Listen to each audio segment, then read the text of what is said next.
Chapter 19. Anne. Never had such joy reigned in the nursery of the large family. Never had they dreamed of such delights as resulted from an intimate acquaintance with the little girl who was not a beggar.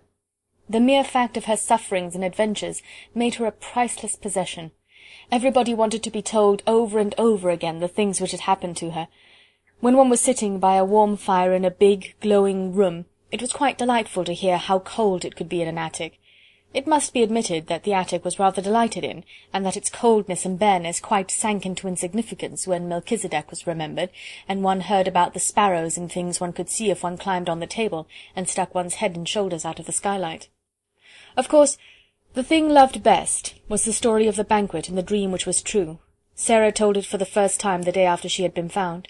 Several members of the large family came to take tea with her, and as they sat or curled up on the hearthrug, she told the story in her own way, and the Indian gentleman listened and watched her. When she had finished, she looked up at him and put her hand on his knee. "That is my part," she said. "Now won't you tell your part of it, Uncle Tom?" He had asked her to call him always Uncle Tom. "I don't know your part yet, and it must be beautiful." So he told them how, when he sat alone, ill, dull, and irritable, Ram Dass had tried to distract him by describing the passers-by, and there was one child who passed oftener than anyone else. He had begun to be interested in her, partly perhaps because he was thinking a great deal of a little girl, and partly because Ram Dass had been able to relate the incident of his visit to the attic in chase of the monkey. He had described its cheerless look, and the bearing of the child, who seemed as if she was not of the class of those who were treated as drudges and servants.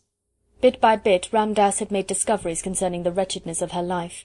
He had found out how easy a matter it was to climb across the few yards of roof to the skylight, and this fact had been the beginning of all that followed. "Sahib," he had said one day, "I could cross the slates and make the child a fire when she is out on some errand. When she returned, wet and cold, to find it blazing, she would think a magician had done it." The idea had been so fanciful that Mr. Carrisford's sad face had lighted with a smile, and Ram Dass had been so filled with rapture that he had enlarged upon it, and explained to his master how simple it would be to accomplish numbers of other things.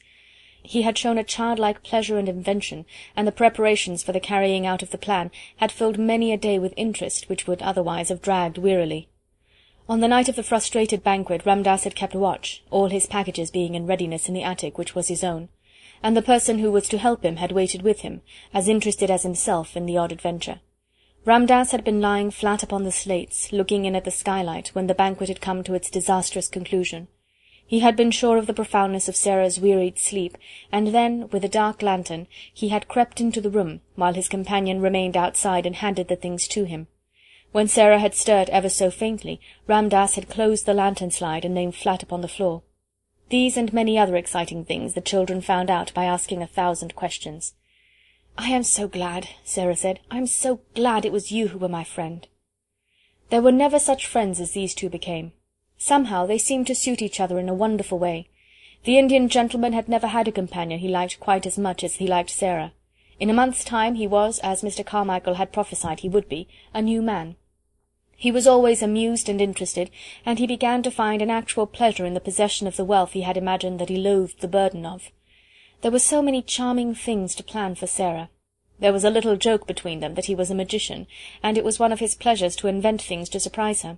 She found beautiful new flowers growing in her room, whimsical little gifts tucked under pillows, and once, as they sat together in the evening, they heard the scratch of a heavy paw on the door, and when Sarah went to find out what it was, there stood a great dog, a splendid Russian boarhound, with a grand silver and gold collar bearing an inscription.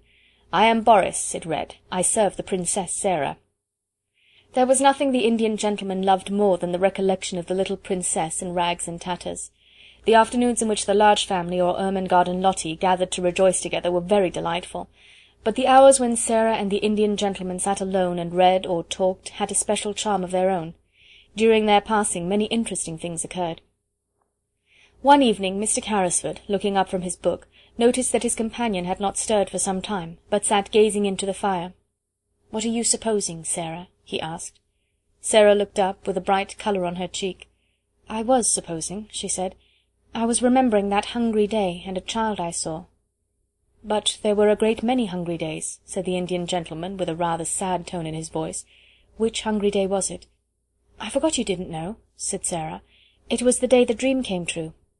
Then she told him the story of the bun shop, and the fourpence she picked up out of the sloppy mud, and the child who was hungrier than herself. She told it quite simply, and in as few words as possible, but somehow the Indian gentleman found it necessary to shade his eyes with his hand, and look down at the carpet. "And I was supposing a kind of plan," she said, when she had finished. "I was thinking I should like to do something." "What is it?" said Mr. Carrisford in a low tone. "You may do anything you like, Princess." "I was wondering," rather hesitated Sarah. "You know, you say I have so much money. I was wondering if I could go to see the bun woman, and tell her that if, when hungry children, particularly on those dreadful days, come and sit on the steps, or look in at the window, she would just call them in and give them something to eat. She might send the bills to me. Could I do that?" "You shall do it tomorrow morning," said the Indian gentleman. "Thank you," said Sarah. "You see, I know what it is to be hungry, and it is very hard when one cannot even pretend it away." "Yes, yes, my dear," said the Indian gentleman. "Yes, yes, it must be. Try to forget it. Come and sit on this footstool near my knee, and only remember you are a princess." "Yes," said Sarah, smiling, "and I can give buns and bread to the populace." And she went and sat on the stool, and the Indian gentleman, he used to like her to call him that too sometimes, drew her small dark head down on his knee and stroked her hair. The next morning Miss Minchin, in looking out of her window, saw the things she perhaps least enjoyed seeing. The Indian gentleman's carriage, with its tall horses, drew up before the door of the next house, and its owner and a little figure, warm with soft, rich furs, descended the steps to get into it. The little figure was a familiar one, and reminded Miss Minchin of days in the past.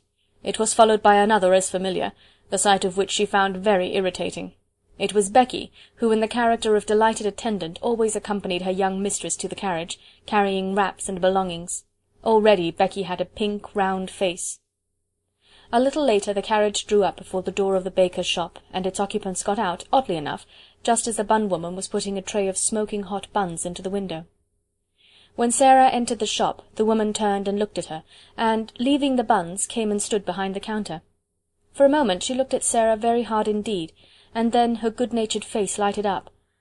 "I'm sure that I remember you, miss," she said, "and yet—" "Yes," said Sarah, "once you gave me 6 buns for 4pence, and you gave 5 of them to a beggar child," the woman broke in on her. "I've always remembered it.